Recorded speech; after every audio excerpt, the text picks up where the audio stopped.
तर कोल्ड्रिप cough syrup बनवणाऱ्या कंपनीच्या मालकाला अटक करण्यात आली आहे। श्रीसन फार्माचे मालक रंगनाथन गोविंदन यांना मध्य प्रदेशातील एसआयटीनं चेन्नईमध्ये पहाटे अटक केली। रंगनाथन गोविंदन यांच्यावर पोलिसांनी 20,000चं बक्षीस जाहीर केलं होतं। छिंदवाडा एसपी अजय पांडे यांनी अटकेची माहिती दिली आहे।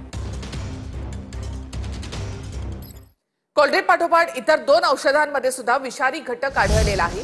अन्न आणि औषध प्रशासनाकडून औषध विक्रेत्यांना सतर्कतेचे आदेश देण्यात आले। एसवी फ्रेश टीआर आणि रिलाइफ ही 2 औषधं आहेत। दोन्ही औषधं गुजरातमधल्या कंपन्यांची असल्याची देखील माहिती मिळते।